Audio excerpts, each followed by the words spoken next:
I found the checklist while looking for batteries. That was the part I kept replaying afterward, not because the paper existed. Because for one brief second, before I opened the drawer completely, my son's kitchen still felt emotionally safe. Michael had asked me to watch Ethan for the afternoon while he picked Claire up from the airport. Normal favor, normal family day.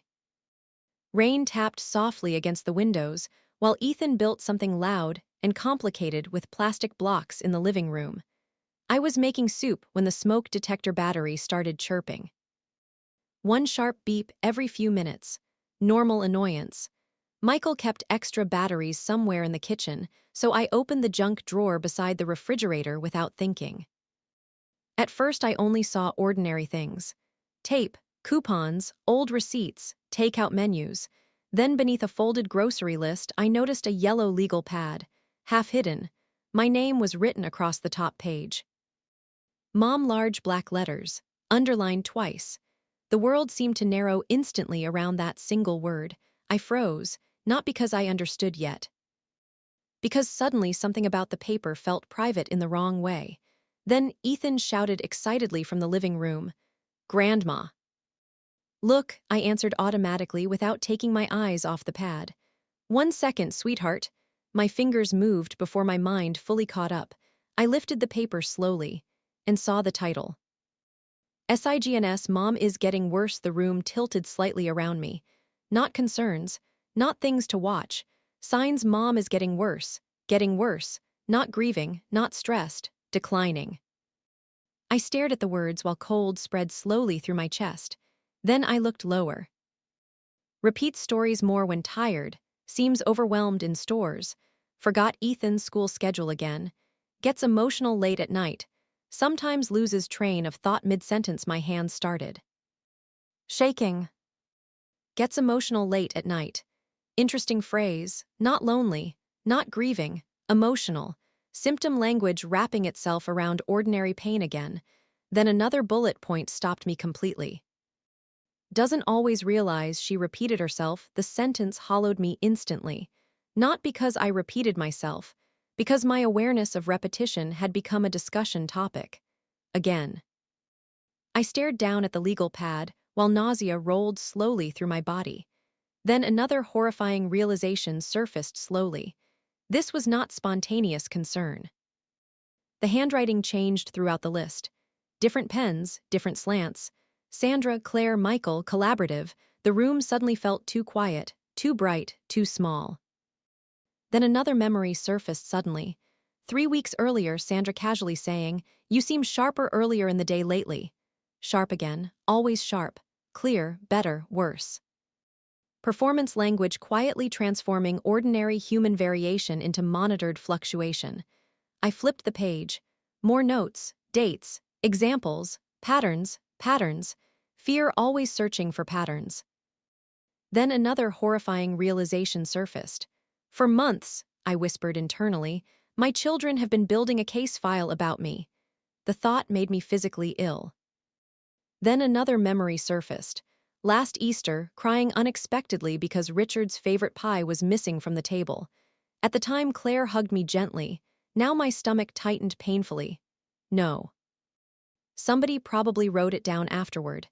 Gets emotional during family gatherings. Everything suddenly rearranged itself differently. Not comfort, documentation. Then Ethan ran into the kitchen holding one of his toy dinosaurs. He stopped immediately when he saw my face. "Grandma," I looked toward him automatically. His small expression shifted instantly from excitement to worry. Children always notice emotional weather before adults realize it changed. I forced a smile too quickly. "I'm okay." Then another horrifying realization surfaced slowly. Would that sentence become another note too somehow? Seems defensive lately. Hides confusion better. Claims she's okay even when overwhelmed. The thought hit so fast I nearly dropped the paper. That was the trap. Once ordinary human behavior starts being interpreted clinically, even self-defense begins sounding suspicious. Then the front door opened. Michael.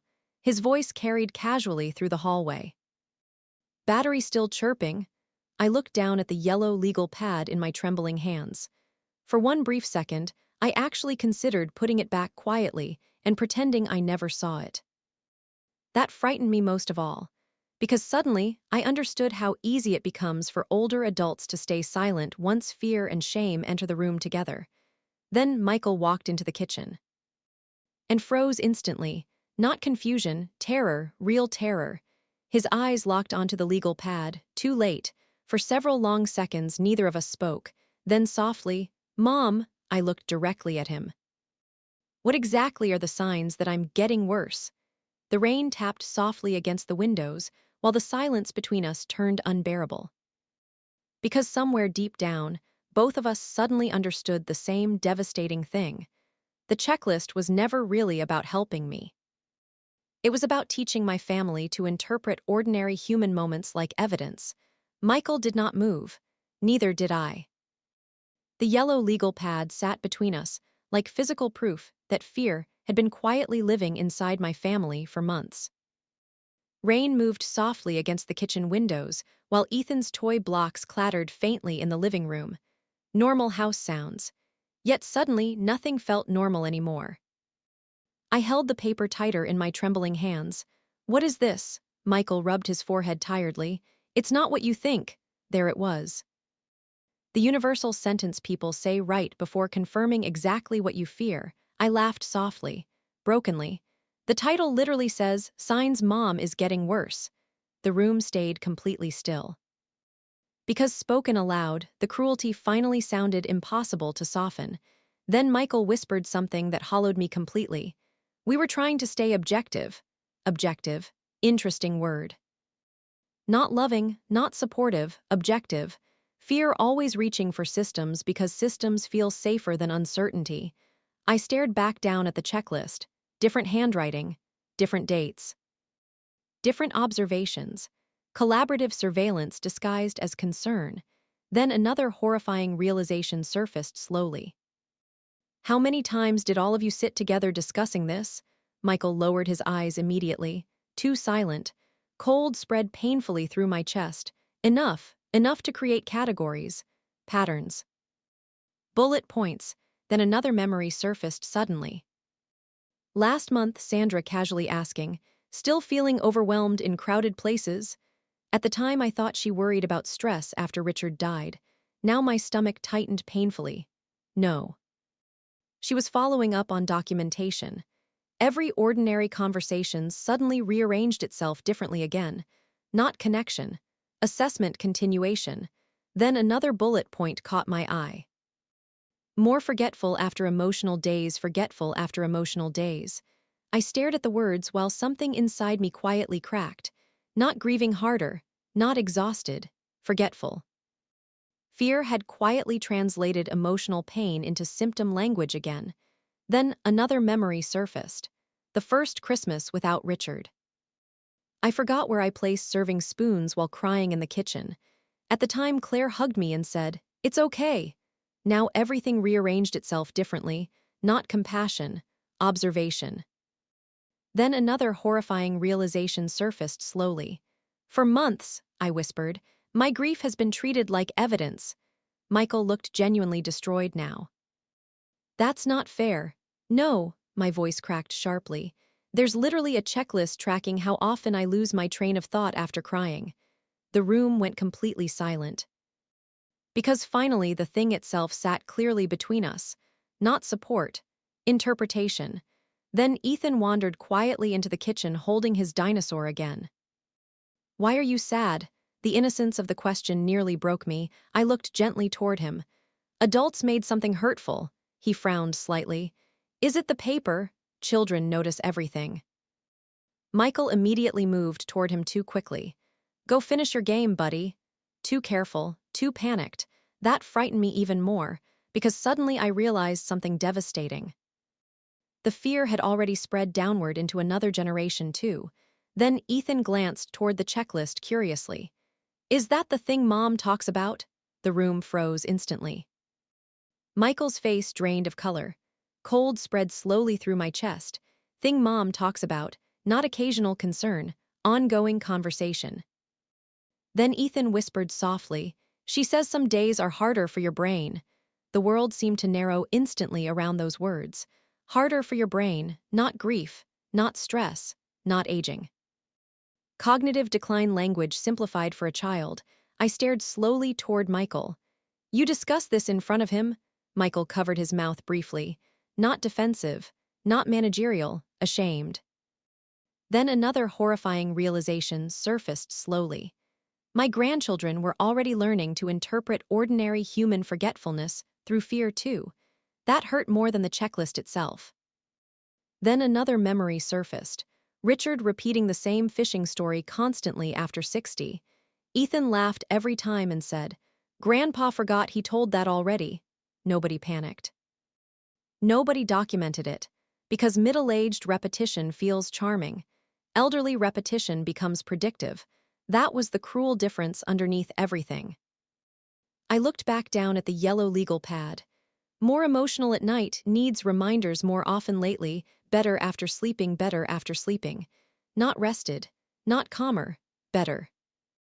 Like nurses charting patient fluctuations. The language itself stripped humanity away. Then another horrifying realization surfaced. For months, I whispered internally, my children have been watching me through the lens of possible decline instead of ordinary grief. That was the real tragedy, not the checklist. The interpretation framework underneath it. Then Michael quietly admitted something that nearly broke me.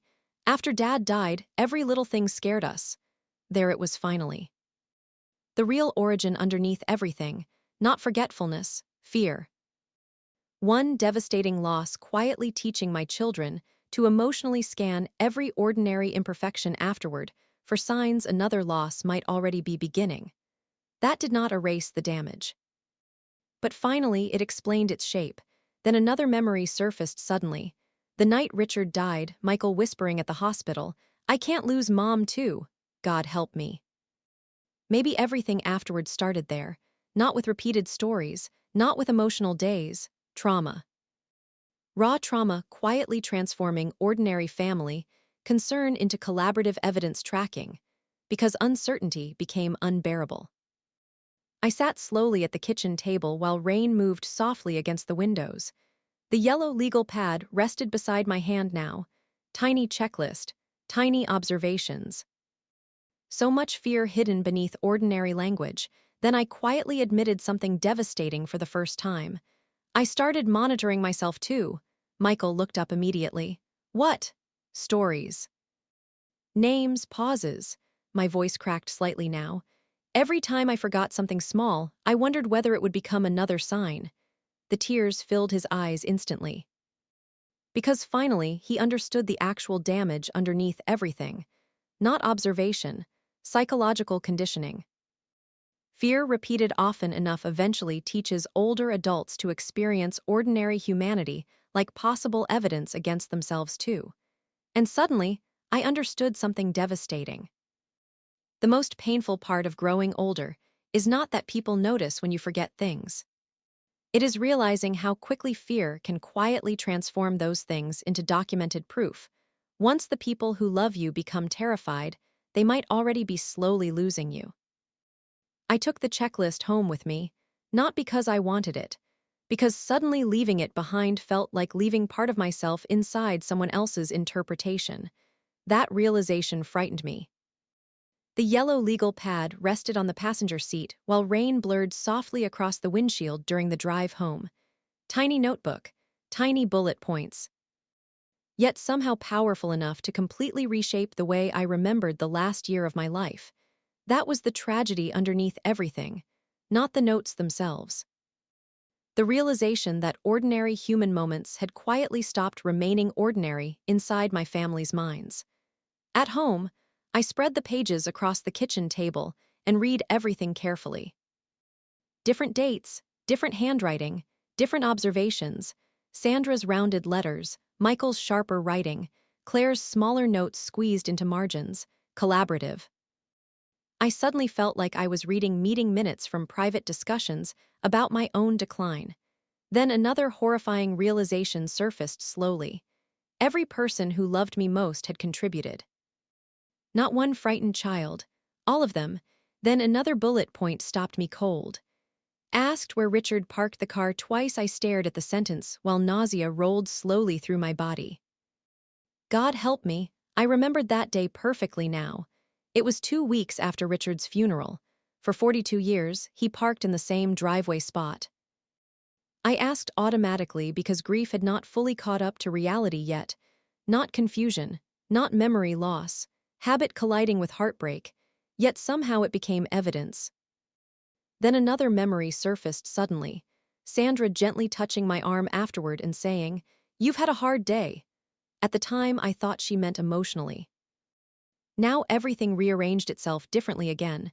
Not comfort, documentation, response. Then another horrifying realization surfaced. How many moments of grief became bullet points? The question escaped softly into the empty kitchen. No answer came, only rain tapping against the windows again, always rain lately. I turned another page. Forgot dentist appointment, seemed distracted during dinner, needed directions, repeated. Interesting phrase, not tired, not overwhelmed, needed. The language itself quietly stripped context away. Then another memory surfaced. Driving home from the cemetery and missing an exit while crying so hard I could barely see the road. At the time, Michael hugged me afterward. Now my stomach tightened painfully. No, someone probably wrote it down later. Needs directions repeated lately. Everything suddenly rearranged itself into evidence. Then another horrifying realization surfaced slowly. For months, I whispered internally, my children have been collecting ordinary human pain and calling it signs. That was the real cruelty underneath everything, not the checklist. The interpretation. Then another bullet point stopped me completely. Defensive when memory issues mentioned the room tilted slightly around me. Defensive. Interesting word, not hurt. Not humiliated. Defensive. Resistance itself quietly transformed into possible symptom language again. That was the trap. I suddenly understood why older adults sometimes stop protesting altogether. Because every emotional reaction risks becoming further evidence. Then another memory surfaced suddenly. 3 weeks earlier, telling Sandra, "I'm tired of everyone watching me." Sandra exchanging a glance with Michael immediately afterward. At the time, I thought nothing of it. Now everything rearranged itself differently again.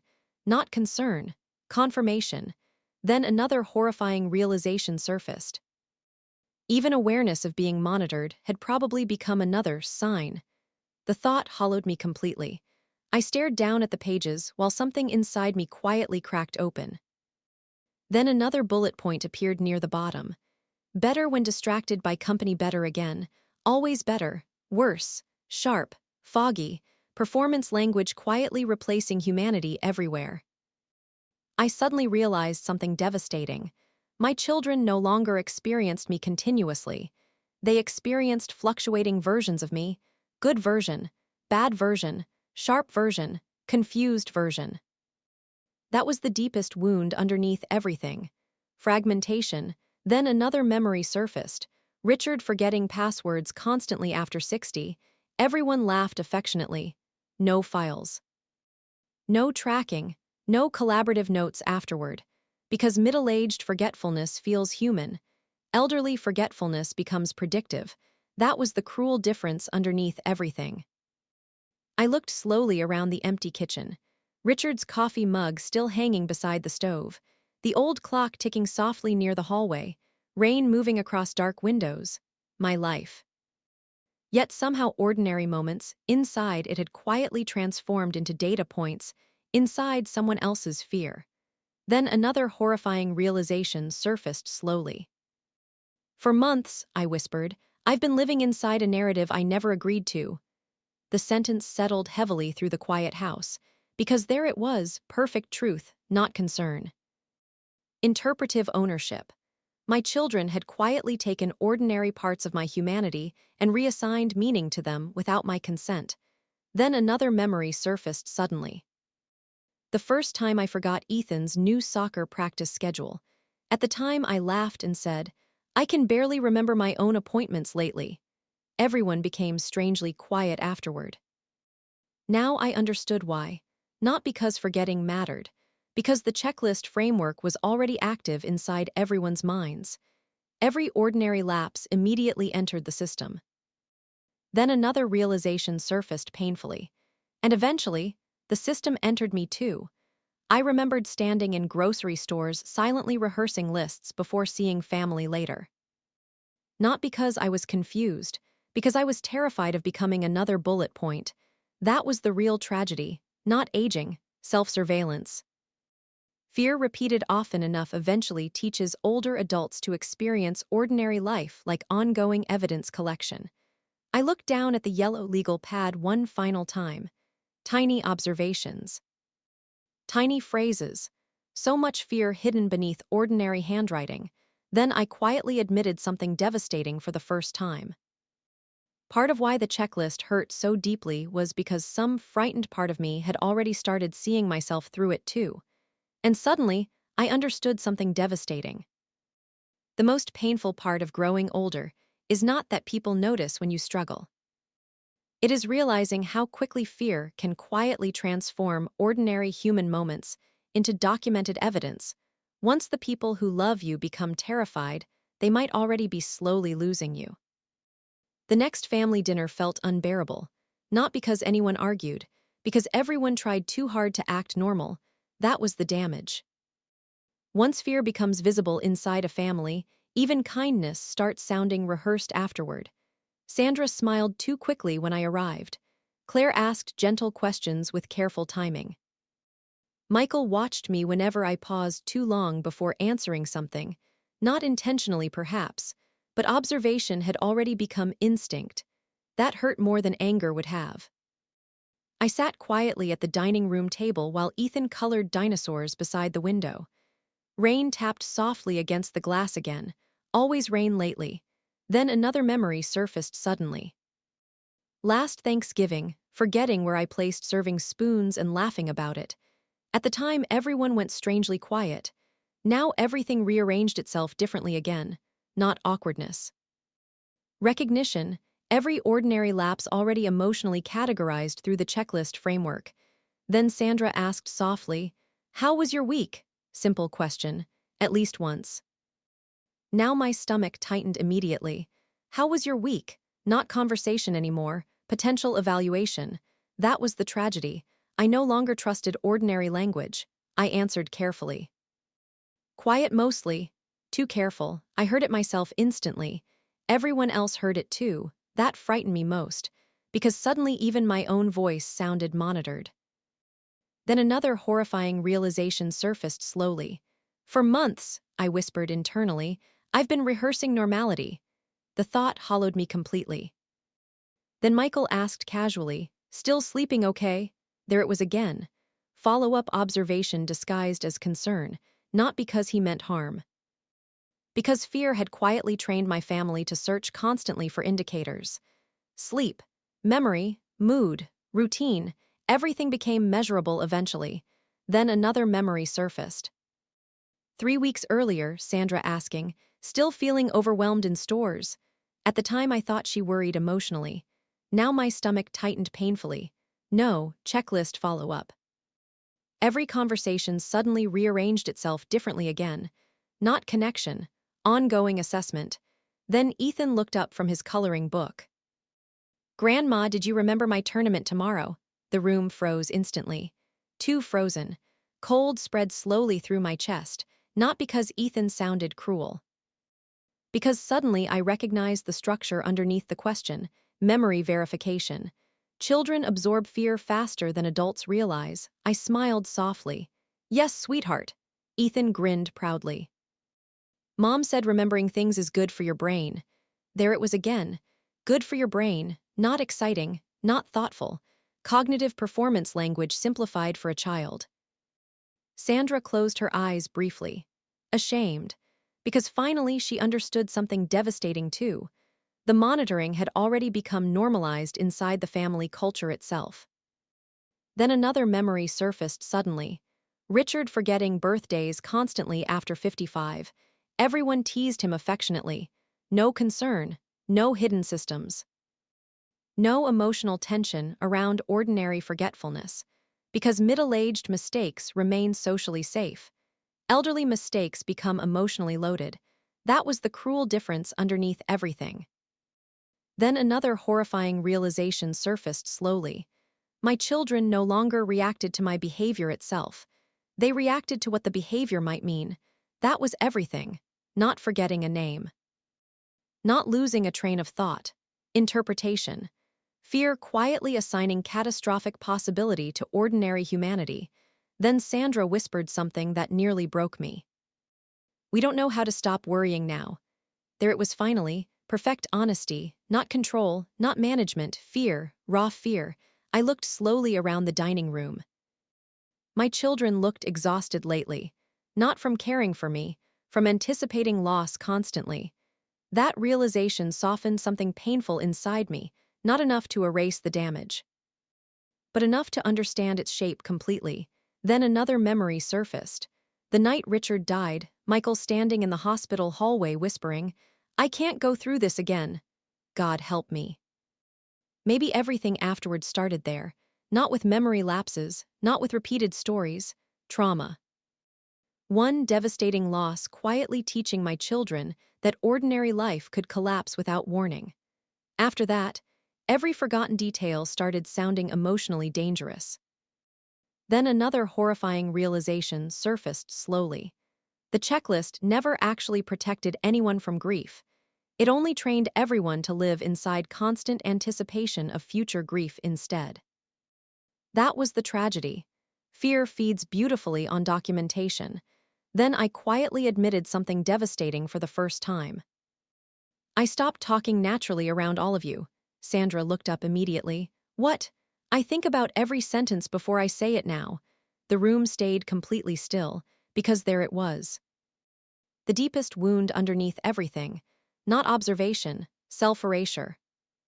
Fear repeated often enough eventually teaches older adults to experience ordinary family interaction like an invisible test they might fail afterward. Then another memory surfaced suddenly. Stopping halfway through stories lately because panic suddenly convinced me I already told them before. God help me. I had already started shrinking myself voluntarily. That was the real tragedy. Not aging, internalized fear. I looked directly at my children across the table, then softly asked, "Do you know what I miss most?" Nobody answered. Forgetting things without everyone looking frightened afterward. The sentence settled heavily through the quiet dining room, because there it was, perfect truth. The quiet loss of ordinary humanity. And suddenly, I understood something devastating. The most painful part of growing older is not that people notice when you struggle. It is realizing how quickly fear can quietly transform ordinary family love into ongoing observation. Once the people who love you become terrified, they might already be slowly losing you. 2 weeks later, I stopped visiting as often.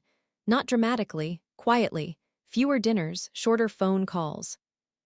More afternoons spent alone with books and rain, and Richard's old records playing softly through the house.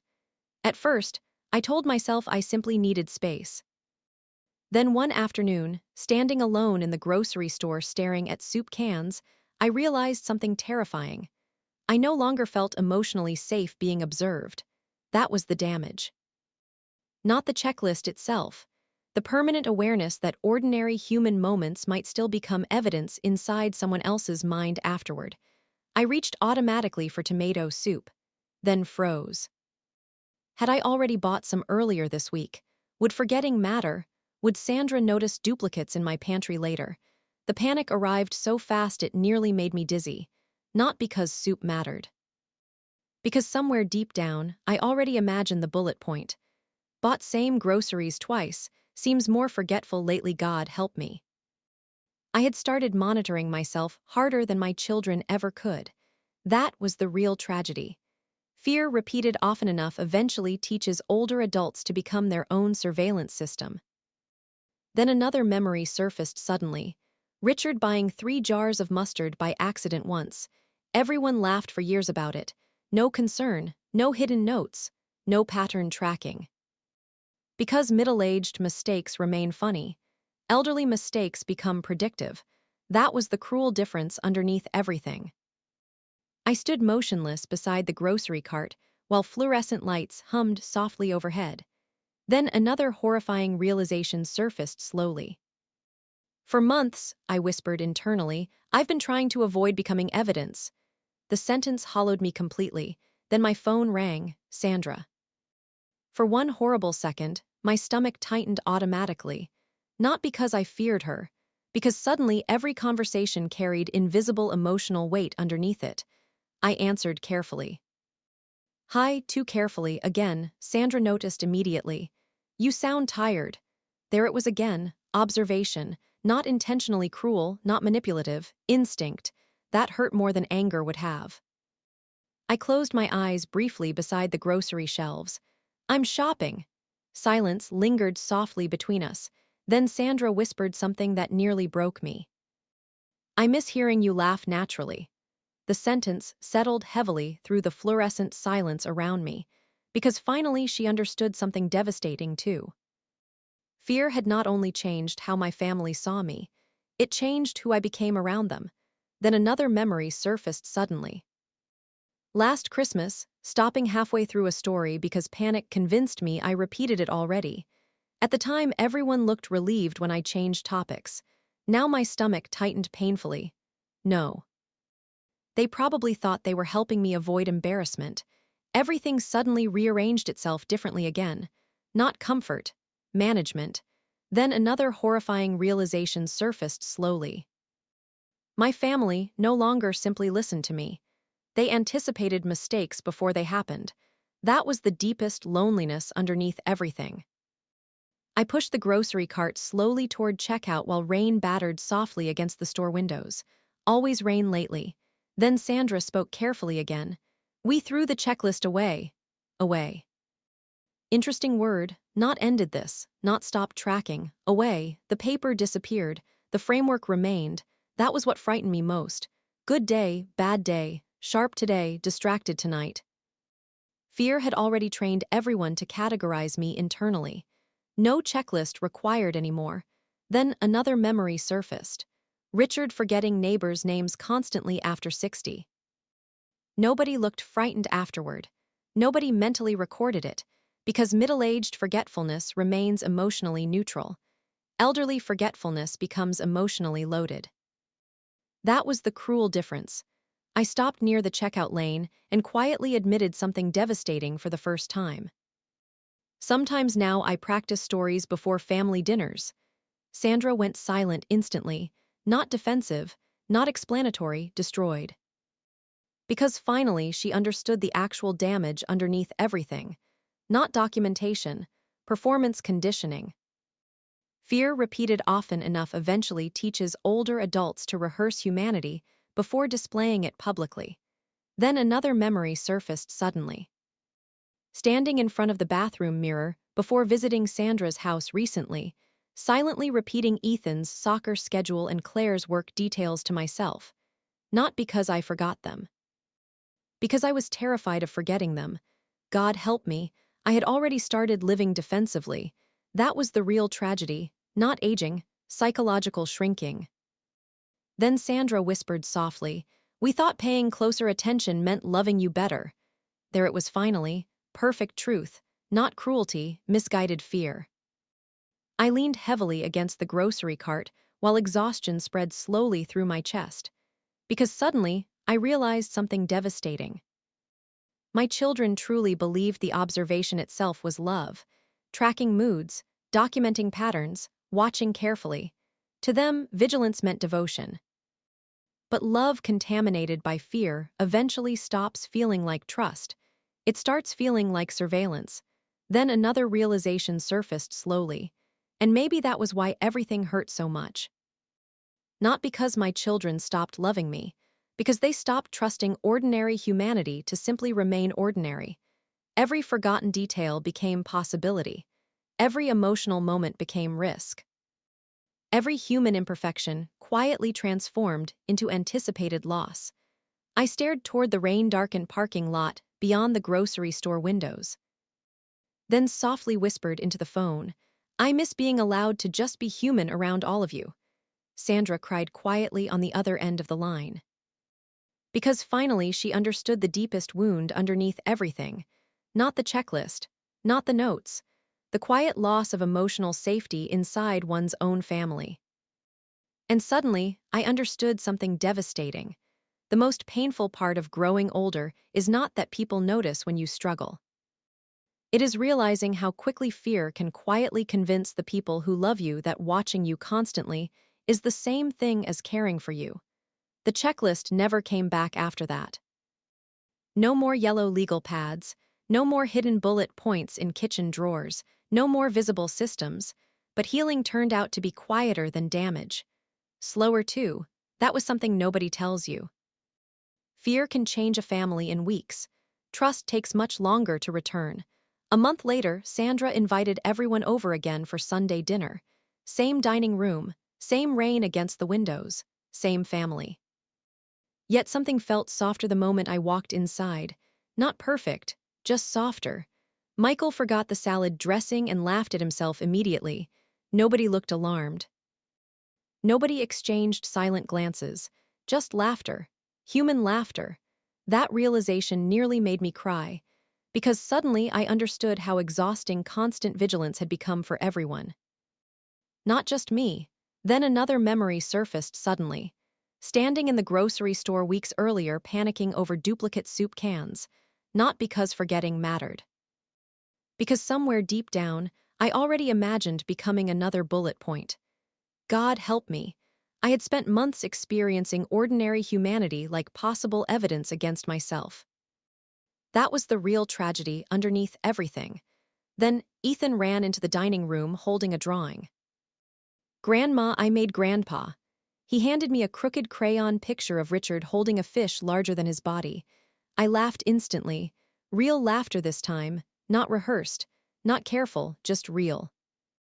And without thinking, I started telling the old fishing story Richard repeated every summer for 20 years. Halfway through, panic flashed through me automatically. Did I already tell this recently? Was everyone noticing? Would someone mentally log repetition again? Then Ethan interrupted excitedly. "I know this one." The room froze briefly, not from fear, from recognition. Then Ethan grinned. "It's my favorite." Favorite, not concerning, not repetitive. Favorite, something inside me loosened quietly then. That was the difference. The same repeated story can become either evidence or comfort, depending on whether fear is controlling the interpretation. Then, another memory surfaced. Richard telling the exact same camping story every Thanksgiving. Nobody monitored him. Nobody quietly tracked frequency, because middle-aged repetition remains socially safe. Elderly repetition becomes emotionally threatening. That was the cruel difference underneath everything. I finished the story slowly while everyone listened. No rescuing, no careful interruptions. No anxious corrections, just listening, human listening. Then Sandra quietly admitted something that nearly broke my heart. "After you found the checklist," her voice cracked slightly, "I realized I stopped hearing you normally." The room went completely still, because there it was, perfect honesty, not love disappearing, fear distorting perception. She looked down at her coffee cup. Every conversation became comparison. Comparison, tracking, monitoring, pattern recognition, not intentionally cruel, just terrified. Then Michael whispered softly, "We thought documenting things meant we were being responsible." Responsible again. Interesting word. Fear always reaching for systems because systems feel safer than uncertainty. I looked slowly around the table. My children looked tired lately, not from taking care of me, from carrying constant, anticipatory grief. That realization softened something painful inside me, not enough to erase the damage, but enough to finally understand its shape completely. Then another memory surfaced suddenly. The night Richard died, Sandra whispering, "I can't lose you too." Maybe everything afterward really did begin there, not with forgetfulness. Not with repeated stories. Loss. One devastating loss quietly teaching my children to emotionally scan every ordinary imperfection afterward, for signs another loss might already be beginning. That did not excuse the checklist, But finally, it explained why fear entered every room before I did. Then Ethan looked up curiously from his dessert. "Grandma," I smiled softly. "Yes, you forgot the flashlight part again." The room froze for one tiny second, then Ethan laughed. But Grandpa forgot that part too. And suddenly everyone laughed with him, real laughter. Warm laughter, not relief disguised as humor, just family. Because finally the moment stayed human instead of becoming evidence. That was everything. I felt tears sting my eyes unexpectedly while looking around the table. No categories, no good days, no bad days, just people.